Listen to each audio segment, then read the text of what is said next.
विषय फक्त अजितदादांचाच आम्ही बोलत होतो. अजितदादांच्या विषयावरच त्या ठिकाणी चर्चा झाली. 2023ला सुद्धा असंच व्हीएसआरचं एक विमान पडलं होतं आणि मग त्याच्यामध्ये कामचुकारपणा मोठ्या प्रमाणात होत असतो व तसंच त्यांच्यावर दबाव आणून व्हीएसआरच्या माध्यमातून काही चुकीच्याही गोष्टी केल्या जाऊ शकतात. व्हीएसआरली प्रवास करत असताना काळजी घ्यावी, नाहीतर व्हीएसआरली प्रवासच करू नये अशी भावना माझ्यासारख्याची त्या ठिकाणी आहे. थोड्या वेळापूर्वी आपल्या राज्याचे उपमुख्यमंत्री एकनाथ शिंदे साहेब यांना आम्ही भेटलो. आतापर्यंत जी काय माहिती आम्ही गोळा केलेली आहे ती पूर्ण माहिती त्यांना आम्ही दिली. त्याच्याचबरोबर त्यांच्याकडे सुद्धा खासदार मोठ्या प्रमाणात आहेत पार्लमेंटमध्ये अजितदादांसाठी, आणि हा जो तपास आहे तो योग्य दिशेनं घेऊन जाण्यासाठी अधिवेशनामध्ये सुद्धा हा मुद्दा एक मराठी माणूस म्हणून आणि एक मराठी पार्टी म्हणून मांडण्यात यावा अशी विनंती केली. त्यांनी सकारात्मक उत्तर त्या गोष्टीसाठी तिथं दिलेलं आहे. व तसंच जे जाधव नावाचे पीएसओ होते अजितदादांबरोबर, त्यांच्या पत्नी या ठाणे महानगरपालिकेमध्ये काम करतात कॉन्ट्रॅक्टवर, तर त्यांच्या बाबतीत सुद्धा परमनंट काय आपल्याला करता येईल का अशी सुद्धा विनंती तिथं केलेली आहे. त्याच्याबद्दल सुद्धा ते सकारात्मक आहेत.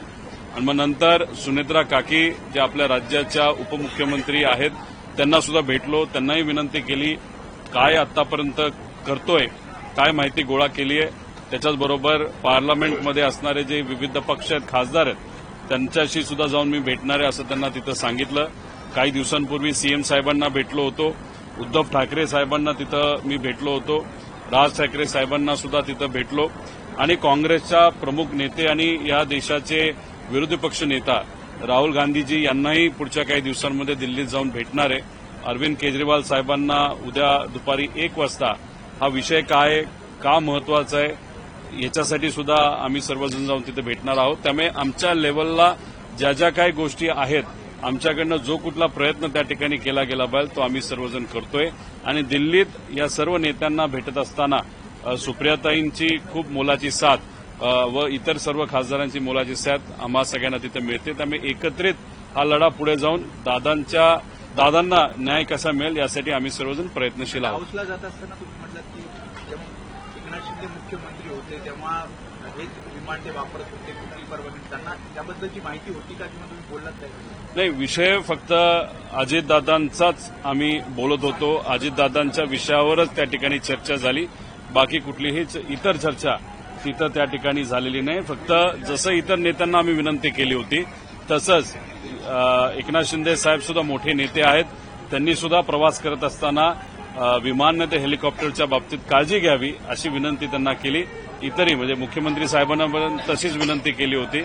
आणि याच्याही पुढे या आपल्या माध्यमातून इतरही सर्व नेते आणि मोठे व्यावसायिकांना विनंती करेल की आपण प्रवास करत असताना प्रवासात काळजी घ्यावी.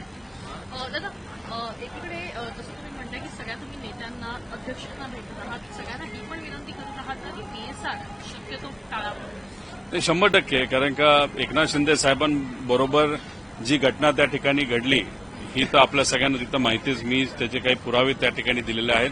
त्याच्याचबरोबर दादांच्या बाबतीत सुद्धा घटना आपल्याला माहिती. 2023ला सुद्धा असंच व्हीएसआरचं एक विमान पडलं होतं आणि मग त्याच्यामध्ये कामचुकारपणा मोठ्या प्रमाणात होत असतो व तसंच त्यांच्यावर दबाव आणून व्हीएसआरच्या माध्यमातून काही चुकीच्याही गोष्टी केल्या जाऊ शकतात. हे आता सिद्ध अजून काय वेगळं करायचं. त्यामुळे नेत्यांनी व्हीएसआरली प्रवास करत असताना काळजी घ्यावी, नाहीतर व्हीएसआरली प्रवासच करू नये अशी भावना माझ्यासारख्याची त्या ठिकाणी आहे. कारण का जे आमच्या परिवारामध्ये घडलं ते दुसऱ्या कोणाच्या परिवारामध्ये घडू नये असा प्रामाणिक इच्छा आमच्या सगळ्यांची आहे.